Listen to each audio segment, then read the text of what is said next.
Hello, and welcome to the Blessings in the Streets podcast, pre-launch special.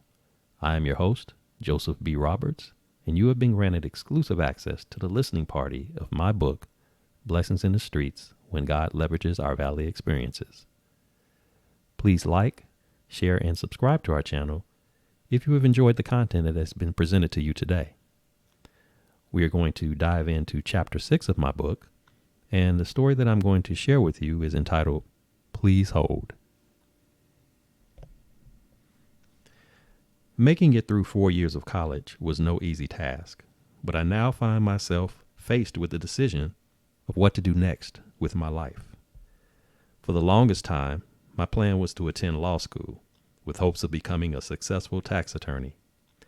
However, after participating in a law program the summer following graduation, I decided that a career path in law was just not for me at this time. The backup plan was to attend graduate school, where I had been accepted at the University of Iowa, but I decided to delay my start date a few months just to fit in a break to refresh. After having attended school for all these years nonstop, I felt justified in taking a little time off from it. One day, during my sabbatical from school, I received a flyer in the mail regarding an upcoming orientation session at Northwestern University. It was a recruitment initiative for Northwestern School of Education and Social Policy, who was promoting their graduate school program. Initially, I did not make much of it, but my curiosity ultimately got the best of me, so I made plans to attend. Upon my arrival to the orientation, I was greeted by a young black woman who at the time was a graduate student in the program. While there were quite a few prospective students in the room, I was the only black male present. I enjoyed the recruitment pitch given, but was convinced that I lacked what it would take to get accepted into any Northwestern University graduate level program. The same young woman I met when I first arrived also checked in with me again at the end of the presentation. She, of course, wanted to know all my thoughts about the graduate program, and I in turn reiterated my fears about applying. She downplayed it all as nonsense and urged that I apply, if in fact this was a program I had any interest in being a part of. She then proceeded to give me her phone number in case I had any other questions that needed to be answered regarding the program. After careful thought and consideration, I took her advice and proceeded to submit my application. I really did not have anything to lose, considering my acceptance to graduate school was already secured at the University of Iowa. Soon after applying, I received a phone call from someone affiliated with the graduate program asking would I could come in for an interview. Apparently, that was the final phase in the application process before being told if you had been accepted or not into the graduate program. I scheduled a date and a time for the interview, and Mom agreed to take me. On the day of the interview, I was a little nervous to say the least, so Mom and I prayed about it before I got out of the car to go inside. The woman I would meet, she was pleasant and initially appeared to be quite impressed with me. The interview itself lasted about an hour, and my confidence in getting accepted into the graduate program was gaining momentum as our conversation continued along. As far as I was concerned, the interview had turned into nothing more than a formality because I was convinced that victory was mine at that point. That overconfidence soon took a dramatic turn as we ventured off into the second half of the interview process. The interviewer no longer showered me with compliments one after the other. Instead, she began to make me feel as if I should have never even bothered to show up. That is not to say it was her intent to do so, but that's just how it felt to me in that moment. Not only were things now being said to me that I considered to be borderline offensive, but in my opinion, she was implying that my previous 4 years spent getting an undergraduate degree was inadequate compared to the standards upheld by Northwestern University. Finally, I was left with no choice but to stop the interview and ask if I was being denied admission into the graduate program.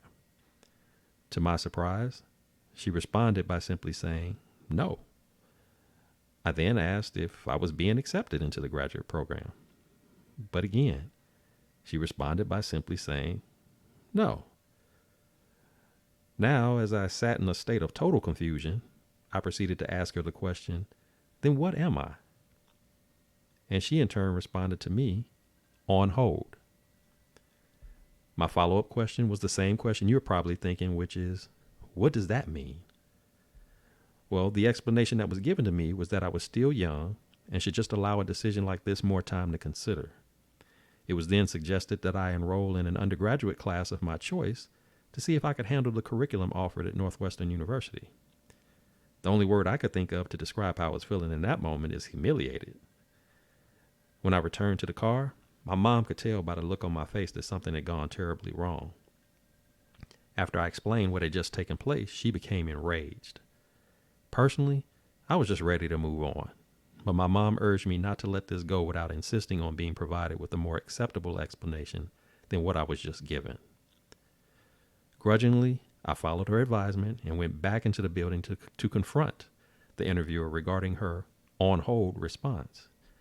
She in turn refused to offer any further explanation, and her body language suggested that it was time for me to leave. Before doing so, I asked if there was anyone I could speak to about this decision, and in a not so nice tone, she responded, no. Unconvinced that she had the final say on such matters, it suddenly came to me to call the young lady I met at the orientation to see if she could be of any assistance. After I explained to her what had occurred, she set an appointment for me to meet with the dean over the graduate program. Little did I know, this young lady worked in the dean's office and knew that he was the person with authority to override the decision of the interviewer. There is no way to deny that God was in my corner, but this was only the beginning of a series of events that was about to take place. When the appointment with the dean was scheduled, it was time to make sure my strategy for being reconsidered for acceptance into the graduate program was airtight. Leave it to my mom, of course, to come up with what proved to be an interesting approach to take. On the day of my appointment, my mom accompanied me, but she did not do so as my mother. Instead, she wore one of her best power suits and introduced herself as my attorney. If you could imagine the look on the dean's face as we stepped into his office, it was nothing short of priceless. It was also clear he had a script ready to go in support of the interviewer. But what he failed to anticipate was me showing up with whom he believed to be my legal representation. So by the time my mom overwhelmed him with the various legal actions and unwanted media attention she intended to pursue on my behalf, he was left with no choice but to come up with some acceptable resolution to the dilemma before us. Mom was certainly deserving of an award after the performance she put on that day, and it sounded quite convincing for someone who has never spent one day in law school. By the end of the meeting, the dean asked to be allowed 7 days to provide us with a proposal that all parties could agree upon to resolve the matter at hand. As promised, that proposal was sent to me by mail and outlined the conditions with which I had to meet if I were to be offered acceptance into the graduate program. There were 3 graduate courses listed in the proposal, of which I was required to select 2 to enroll in. For me to secure acceptance into the program, I had to receive a grade of B or higher in each of the courses selected, and I had to pay for the courses with my own money. The courses selected would be counted towards the credits required for the program, but not until I reached the final quarter of my graduate school education. If I was willing to accept the terms as presented, I could begin taking the classes during the upcoming spring quarter. Not only did I agree to accept the terms as stated, but I was also successful in satisfying the grade requirement. I waited until the end of the spring quarter to share with my instructors the conditions I was operating under to be formally accepted into graduate school, and each agreed to provide me with a personal reference to have presented on my behalf to the dean. Once it was confirmed that all terms and conditions had been satisfied, I was officially admitted into the graduate program at Northwestern University. I performed well throughout my time in graduate school. In fact, academically speaking, I did better in graduate school than I ever did as an undergraduate. There would be one course I took in graduate school that resulted in a grade of a C. But even then, the circumstances surrounding the grade received appeared to be more than coincidental, to say the least. I say that because, ironically, the professor who gave me the C while in graduate school just so happened to be the same professor who was designated to teach the class that I opted not to take when trying to gain acceptance into the program. Of course, I did not know that at the time, but once I did make the connection, I couldn't help but wonder if that professor was potentially intending to be a roadblock for me to get into the program to begin with. He was not even the most challenging professor I encountered during my time in graduate school, and quite honestly, his class was one of the easier courses I was required to take. After spending nearly 18 months in graduate school, I had once again found myself fast approaching yet another graduation day, or in this case, evening. If my mom had not pushed me into standing up for myself, I would have never become a Northwestern University graduate. From the very beginning, my mom has always played a major role in my educational endeavors, and that particular situation was more of the same. Despite the challenges I ultimately had to face trying to gain acceptance into Northwestern University, the education I received was nothing less than top-notch in delivery.